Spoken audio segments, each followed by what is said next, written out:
એક ઝાંકી હસી કે નામ રામસાગર તળાવ ખાતે યમુનાજી આરતી રાસ ગરબા જેવા પ્રોગ્રામ યોજાયા। આ તારીખ 25/10/2025 શનિવારના રોજ સાંજે 7 કલાક સુધીમાં દશામાની વણિક સમાજ દ્વારા દિવાળી ઉત્સવ સ્નેહ મિલન 5 દિવસીય પ્રોગ્રામનું આયોજન કરાયું હતું। જાલોદ દશામાની વણિક સમાજ દ્વારા અંદાજિત 30 વર્ષ ઉપરાંતથી દિવાળી નિમિત્તે સ્નેહ મિલનનું આયોજન સફળતાપૂર્વક કરવામાં આવતું હોય છે। આ વર્ષે પણ સ્નેહ મિલનમાં દિવાળીના પાવન ઉત્સવને સમાજના જ્ઞાતિબંધુઓ શ્રી લાલાજી મંદિરના હાટડી દીપમાલા અન્નકૂટ જેવા મનોરથના દર્શન કરી સાથે મળી અને કેવી રીતે ઉજવણી કરે તે માટે સુંદર આયોજન કરવામાં આવ્યું હતું। અને દિવાળીનો ઉત્સવ તો જાલોદમાં એ જ પરંપરા સાથે પરિવાર સાથે જાલોદ નગરમાં તહેવાર ઉજવતા હોય છે અને સમાજના દરેક કામગીરીમાં સમાજની એકતા જળવાઈ રહે તે માટે દિવાળી સૌ હળી મળીને હર્ષો ઉલ્લાસ સાથે ઉજવે તે માટે સમાજના દરેક કાર્યો માટે જ્ઞાતિબંધુઓ તન મન ધનથી સમર્પિત થઈ અને દિવાળીનો ઉત્સવ મનાતો હોય છે।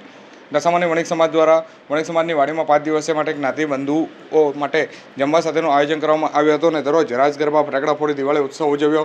ભાઈબીજના દિવસે સમાજની બહેનો દ્વારા રામસાગર તળાવ પર યમુનાજીના ભાવપૂર્વક આરતી કરવામાં આવી હતી તેમજ સમાજના જ્ઞાતિબંધુઓ દ્વારા એક સામ હસી કે નામ જેવા મનોરંજન પ્રોગ્રામનું પણ આયોજન કરાયું હતું। આમ 5 દિવસ સુધીમાં આ જે કાર્યક્રમનું આયોજન કરાયું હતું સમાજ દ્વારા યોજવામાં આવેલા આ પ્રોગ્રામમાં વાઇબ્રન્ટ દિવાળીની યાદ અપાવતો હતો જે આ 5 દિવસીય પ્રોગ્રામને મિની વાઇબ્રન્ટ દિવાળી તરીકે પણ જ્ઞાતિબંધુઓ દ્વારા યાદગાર બની રહેલ હતો। દશામાની વણિક સમાજના પ્રમુખ ડૉક્ટર હેમંત શાહ, મંત્રી ઉરેશ પારીખ, કારોબારી કમિટી તેમજ સમાજના સુંદર સાથ સહકાર સાથે આ પ્રોગ્રામ હર્ષો ઉલ્લાસ સાથે ઉજવવામાં આવ્યો હતો।